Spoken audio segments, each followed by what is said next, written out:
Welcome to Just Teach. Ang ituturo ko ngayong araw ay systems of equations in two variables. Palike and subscribe sa aking YouTube channel. Palike and follow na rin sa aking Facebook page.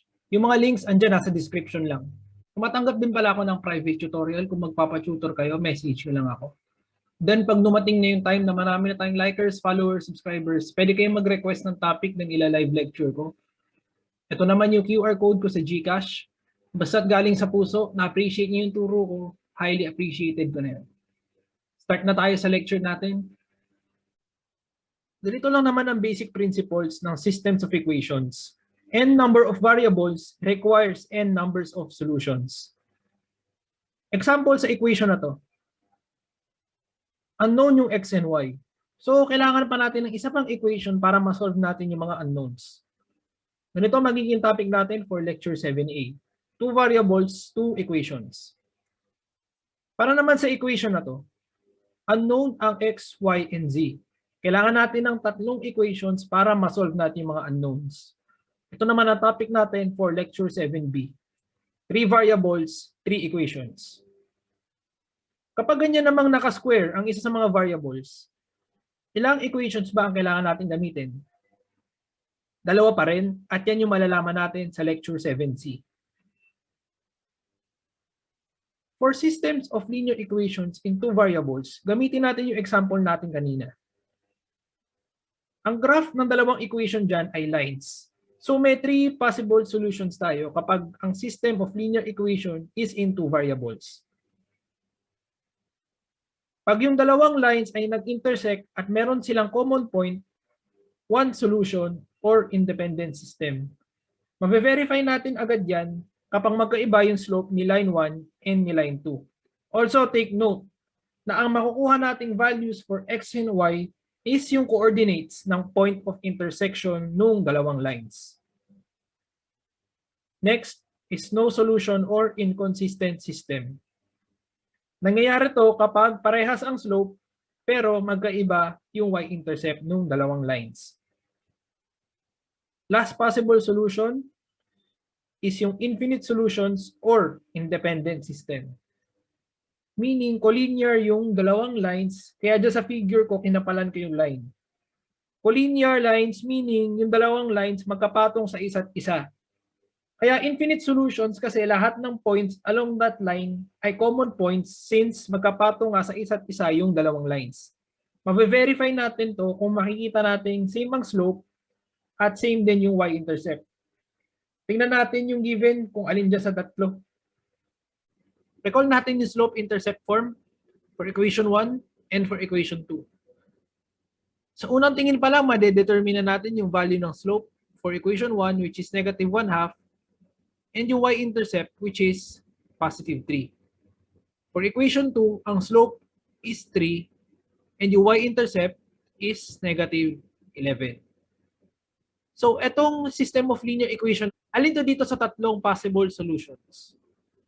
One solution or independent system. Since magkaiba yung values ng kanilang mga slope. Okay, proceed na tayo sa tatlong method sa pag-solve ng systems of linear equations in two variables. Ang unang method na ituturo ko ay yung substitution method. Mamimili lang kayo dyan, either equation 1 or equation 2. Then, mag-isolate kayo ng variable doon sa equation na pinili nyo. Ano ibig sabihin? Between equation 1 and equation 2, mamimili ako ng isa lang dyan. Sabihin natin pinili ko si equation 1. Mag-isolate daw tayo ng variable. Aling variable dyan ang pinakamadaling isolate? Para sa akin, pinakamadaling isolate ay si x. So, inonote ko rito, isolate x. Kapag in-isolate mo si x, ang magiging expression niyan is x is equal to 6 minus 2y. Kung ano man yung makukuha nating expression dito, papangalanan nating equation 3. Next step, itong equation 3, isa-substitute natin doon sa equation na initially hindi natin pinili. Ano yung equation na initially hindi natin pinili? Itong equation 2. So, in-note ko from equation 2, isa-substitute lang natin sa equation 3 kay equation 2. So, 3 times, may value of x na tayo, 6 minus 2y minus y is equal to 11. 18 minus 6y minus y is equal to 11. Ang makukuha mong value is y is equal to 1. Combine like terms lang. Then meron na tayong value for y. Paano natin makukuha si x? Itong si y, isa-substitute lang natin kay equation 3. So from equation 3, x is equal to 6 minus 2. May value na tayo ng y, which is 1. Pag in-evaluate mo to, x will be equal to 4.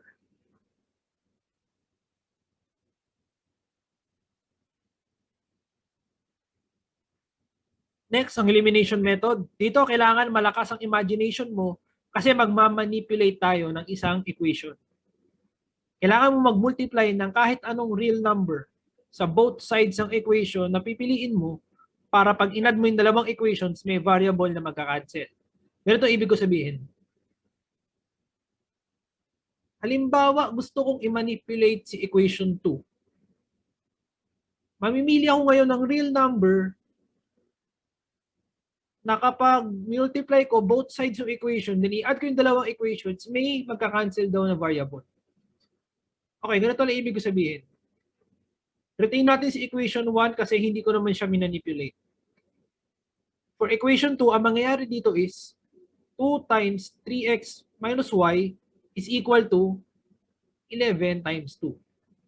Pag in-evaluate mo yun, ito yung magiging sagot. Then i-add daw natin. Sige nga, add nga natin. X plus 6x, 7x. 2y minus 2y. Wala na, 0 na. Yan yung ibig ko sabihin na may makakancel na variable. Then 6 plus 22 is 28. May value na tayo for x which is 4. Same lang nung sagot natin kanina. Paano naman kunin si y?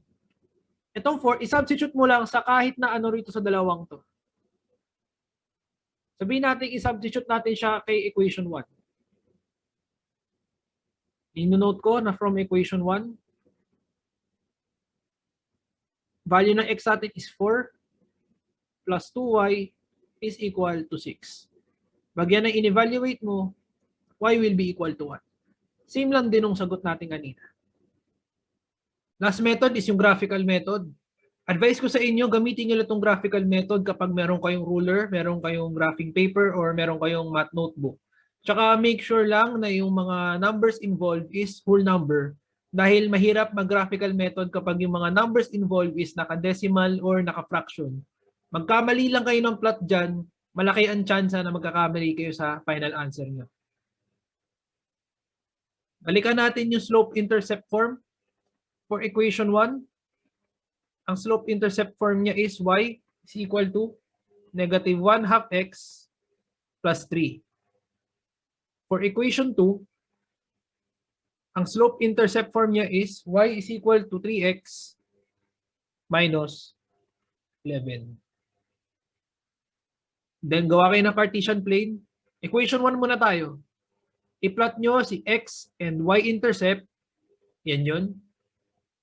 Then gawan nyo na ng line. Yan ang line ng equation 1. Then equation 2, i-plot natin si x and y-intercept. Then makakabuo na kayo ng line. Yung kanilang point of intersection is yung final answer. I-solve daw natin to using substitution method. I-assign ko to as equation 1. Then i-assign ko to as equation 2. Mamimili lang ako ng isa dyan sa dalawang yan. So, for example, trip kong piliin si equation 1. Ino-note ko na si equation 1 yung pinili ko para hindi ako malito. Alin nyo sa mga variables, equation 1 ang pinakamadaling i-isolate? Sa paningin ko, si y. So, ino-note ko na si y. Ang nagiging expression niya is y is equal to 6x plus 15. Ito na ngayon yung magiging equation 3 natin. Next, isa-substitute ko tong equation 3 doon sa equation na initially hindi natin pinili. Anong equation yun? Si equation 2. Inonote ko pa rin para hindi ako malito. Substitute 30x minus 5 times 6x plus 15 is equal to negative 75. Evaluate natin. 30x minus 30x minus 75 is equal to negative 75. Combine like terms natin. 30x minus 30x is equal to negative 75 plus 75. Ano mapapansin niyo? Kapag in-evaluate natin to, ang magiging sagot is 0 is equal to 0. Hindi nga tayo binigyan ng specific value for x. Ano ibig sabihin nito? Ito ay infinite solutions or dependent system. Bakit? May solution naman talaga siya eh. Masyado nga lang silang marami. Ang ini-indicate ng 0 is equal to 0 is tama naman yung expression, di ba? 0 is equal nga naman talaga siya 0. Hindi lang tayo binigyan na saktong value for x. Yun yung interpretation dyan. Next is elimination method naman. Inassign ko kung sino sa equation 1, then inassign ko kung sino sa equation 2. Mamimili lang ako sa dalawang yan kung sino gusto kong i-manipulate. Sabihin natin, trip kong i-manipulate si equation 2. Mumultiply ko both sides by negative 2. Okay? Re-rewrite ko lang si equation 1 dahil hindi ko naman siya manipulate. Then for equation 2, negative 2 times 7x minus 4y, so magiging negative 14x plus 8y is equal to negative 1 times negative 2, which is 2. I-add down natin. 14x minus 14x is 0. Negative 8y plus 8y is also 0. So 0 is equal to negative 1 plus 2 is 1. Eh 0, hindi naman siya equal sa 1. Mali yung expression natin. So, no solution or inconsistent system. Eh si 0, hindi naman siya equal sa 1 eh. So, mali yan. Wala tayong solution. Ganun naman ang interpretation dyan. Determine A and B if the point 2, negative 3 is a solution to the system of equation. Given tayo ng values for x, y, baliktad naman dito ang pinapahanap sa atin yung mga coefficients. Assign natin to as equation 1, then assign natin to as equation 2.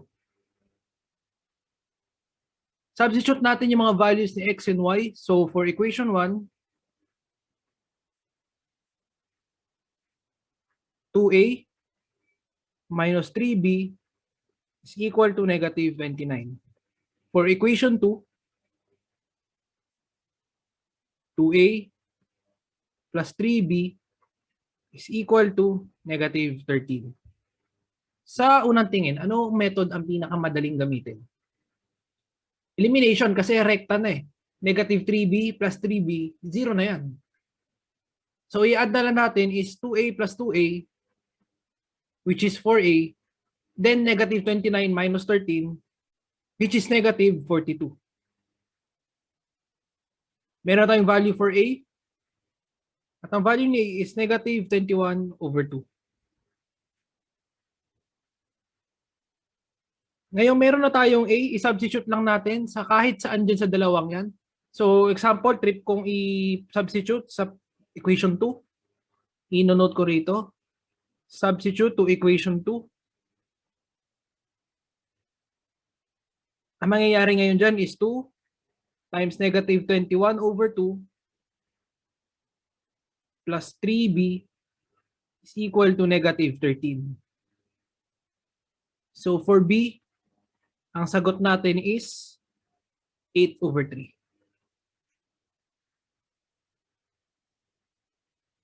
Itong same problem na to, ide-demo ko ang substitution method naman. I-rewrite lang natin si equation 1 and equation 2. Equation 1 is 2a minus 3b is equal to negative 29. For equation 2, 2a plus 3b is equal to negative 13. Mamimili lang ako ng isa dyan. Sabihin natin trip kong piliin is si equation 2. Inonote ko na si equation 2 ang pinili ko. Sino ang i-isolate natin? Trip kong i-isolate si A. Pag in-isolate natin si A, gamit si equation 2, ang magiging expression ay A is equal to negative 3b over 2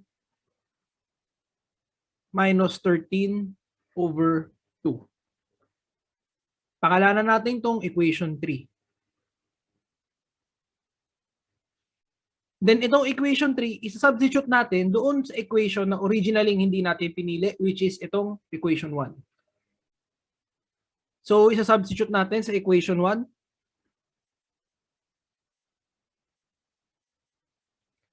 Magiging expression dito is 2